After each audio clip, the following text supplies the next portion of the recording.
Today is John Balkam, author of 3-Win Sponsorship, the next generation of sports and entertainment marketing. John, great to have you on the show. It's great to be here, Rob. Thanks so much for having me.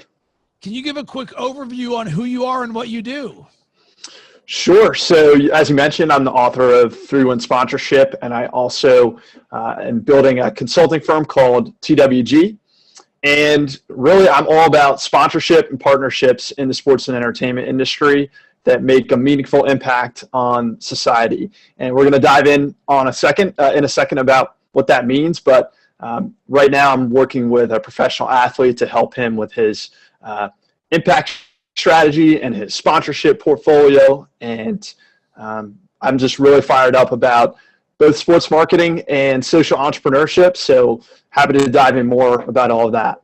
Cool, because what we're going to dig into is next generation sports and entertainment marketing, because us understanding where things are going will allow us to deliver a better customer experience. So let's start with this.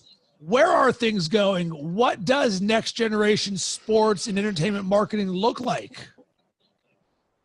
Sure. Well, from my perspective, Rob, where I think it's going in large part is more and more what we call cause marketing is going to basically just become marketing.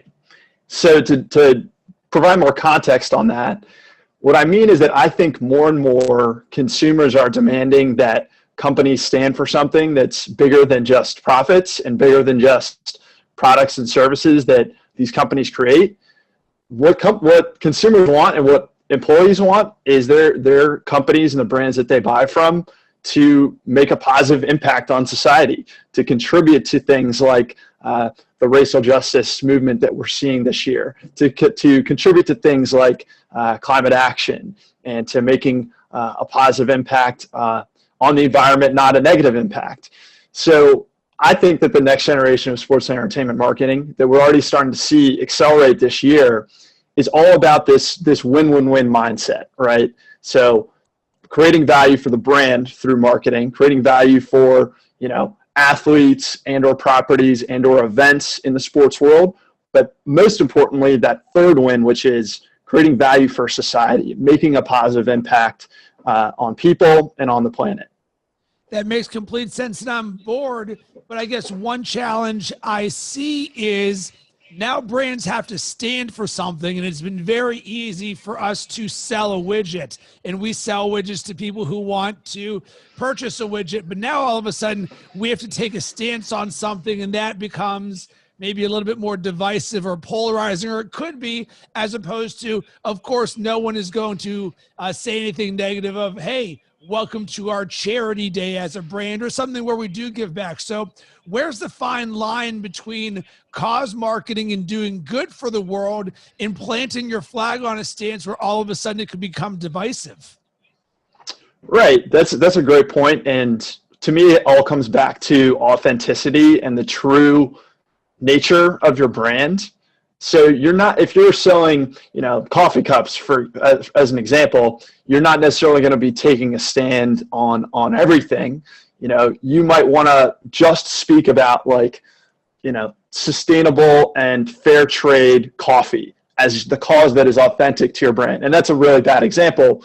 But the broader point is not every single company is going to have, relevant and authentic content or stances to take on every issue.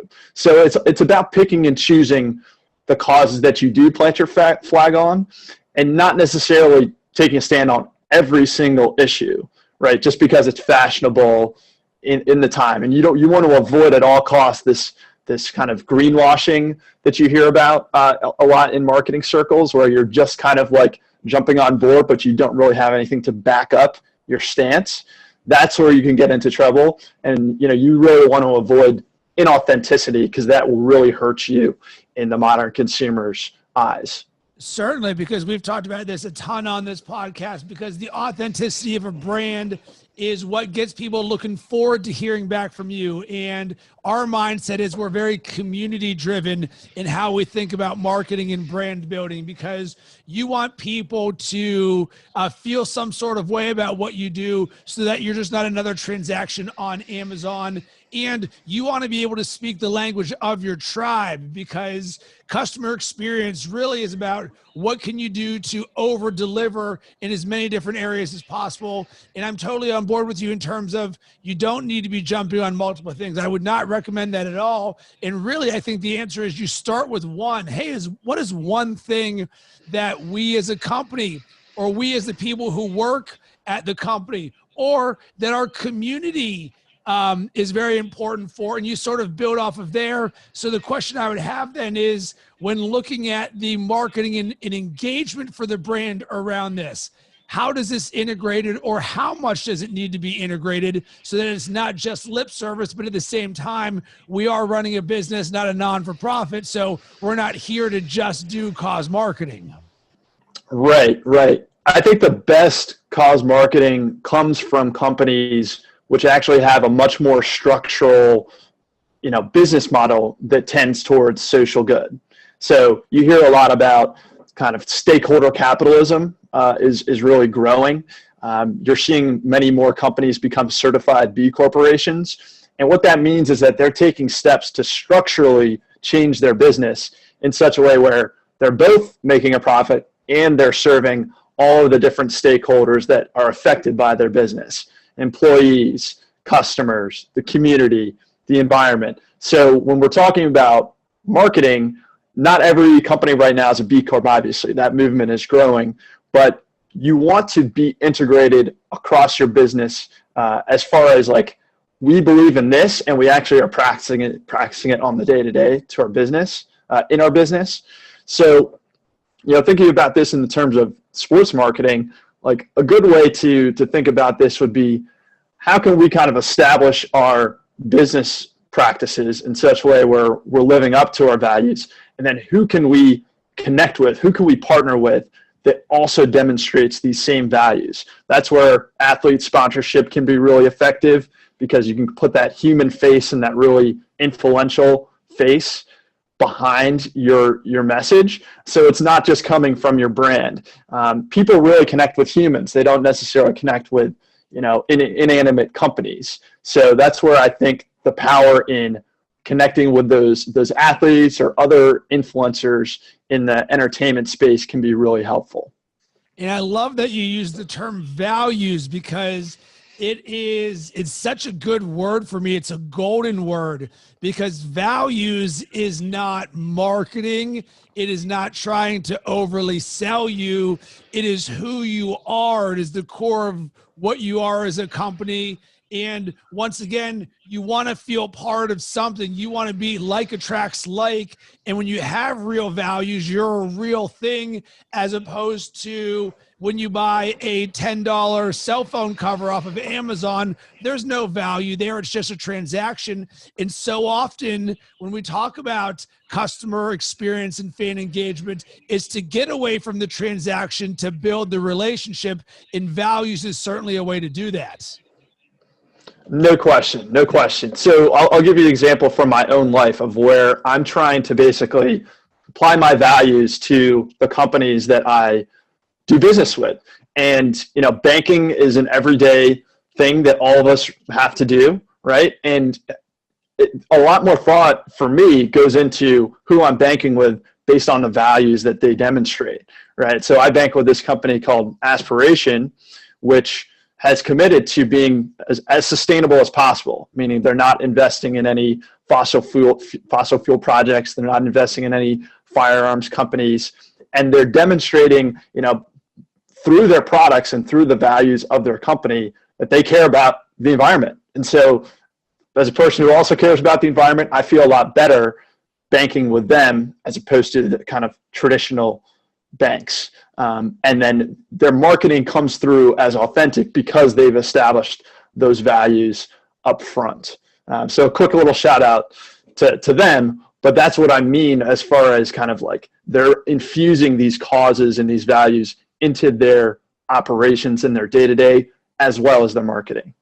To me, one of the gold standards of this is Patagonia. I highly recommend reading the book by their founder called Let My People Go Surfing. So Patagonia has been all about sustainability, and they've even gone as far as auditing what they do to see where they are not good. So with the levels of production that they're doing, whether, I'm not sure where it is, but let's say they're doing things in China, and hey, how can we be sourcing more holistically or locally, or doing things, and at times it can even mess up their own supply chain. And I think I read something where it's not just first level, they're going a level below that to the second level and doing things in terms of the people who are working at the factories. What are the conditions of the people, not just at the main factory that we go for, but where are they getting their stuff from? And it really made me want to support Patagonia more, because when something costs like a Patagonia jacket does, it feels better supporting good. And I think when looking at next generation marketing, supporting good, and we all have choices for where our dollars are going to go, I'm more likely to spend a few extra dollars for Patagonia because I know the quality is good, but more importantly, I feel good buying it because I'm buying it from someone who does things the right way. Absolutely. Patagonia has been one of the OGs, I guess you could say, in this space. And I think another great example is New Belgium Brewing out in Colorado, certified B Corp, 1% for the planet. They just made Fat Tire the first carbon neutral certified beer. So they're producing that beer brand, without basically offsetting all their emissions. And you're seeing more and more examples, like new companies starting up to challenge the incumbents with that feel-good approach, because they realize this is what a large majority of consumers are realizing, that I can vote with my dollars as well as my actual vote, and what I spend my money on can actually contribute towards a better society, a better planet, etc. And of course, it's not something you can't necessarily change overnight as far as like each individual company, but you definitely want to feel better when you're consuming products, right? You want to feel like you're being a part of something bigger than yourself, and that's what is really effective about this kind of next generation marketing. All right, so let's talk about what can be done at the beginning. And this can be for all companies or organizations of all sizes. All right, Rob, John, we believe in what you're saying here. We're not currently doing anything that would be considered cause marketing. What can we do to take the first step? And maybe we're not the size of Coca-Cola. Maybe we have 10 people or less, or maybe we have 1,000 people. What can be done to get the ball rolling on this? Because so often this can be lip service, and it takes time for these campaigns to evolve because they're value driven. But what are your thoughts on the beginning stages? Absolutely. I think the first step is to really get intentional. This is really about, the seven habits of highly effective people. The first habit is begin with the end in mind. Well, I always suggest to begin with the third win in mind, meaning really be thoughtful and, take time to understand, like, what can our company authentically contribute to based on what our product or service is. And it might take several sessions to really nail that down. But begin with, what positive impact do we want to make in the world? And then what can we authentically contribute towards? So if you're a smaller company, maybe that's literally just, we want to serve the community where we work, where our families are, where our kids are going to school. And that's good enough. For small businesses, that's actually fantastic. For larger scale businesses, you have a large influence and scale across the world. So maybe you want to take on a bigger issue. But once you get clear on, we want to see this change in the world, then you can start beginning to build out your strategy. Part of that is probably going to be changing maybe your operations or your governance structure, maybe even becoming a certified B Corp if you want to go that far. But that's where I would begin, is getting intentional, figuring out what's that third win I want to create in the world. I love that, because being intentional is one of my keys to success in all areas of life, because when you put a little intention behind something, all that means is we're thinking about this. We're going to put a strategy behind what we are doing. One thing I am curious about, because if we are talking about marketing right here, is going to be results. Because while it is good to do good for the world and have impact, at the same time, we as marketers still want to be able to deliver results. And of course, there's a healthy balance right there. But what are your thoughts on this? Because I don't believe we're saying that your marketing now needs to completely be cause marketing. What I really hear us saying is this needs to be part of your marketing mix. And one of the things that I'm very intentional about when working with companies or people is the mixture in your marketing, because so often one of the big areas where brands fail is they just go, buy what I'm selling, buy what I'm selling. And they just jam the transaction down our throats without saying, listen, there's a lot of opportunities for you to share the story and brand heartbeat of who you are. And one of the things of your brand heartbeat and story is your cause marketing. And even if it is on the local level, I absolutely love it, because it is the simplest thing that you can do. You're present, you're where your feet are, and you say, listen, we know that we want to do some good. The first thing we can do, let's start fixing around where we are right now. But I'm curious your thoughts on this. Yeah, Rob, it's a great point, because just like you're not going to jam a hard sell down your target audience's throat, you're also not going to jam, doing good and you have to do this, you have to contribute to this every single day. You're not going to force that on everybody every single day either, right? We want to be, some days we want to be informed, some days we want to be entertained, some days we want to be inspired. So that's that marketing mix. And of course, every day you also have to live up to the values that you're talking about in your marketing and do the work, right? Like, let's say you've made a big commitment to education. You can't necessarily just write a check and then say, good luck to the nonprofits that you've contributed towards. That's much more traditional philanthropy. So I think some days you're just going to be doing the work of doing good in the world, and you're not even going to be talking about it. Your marketing those days might be a bit different. It might be a giveaway. It might be some inspirational story that has nothing to do with your big cause that you've been putting out there. But it's the right mix. It's the right balance. Everything in moderation, I guess, is a good way to think about it.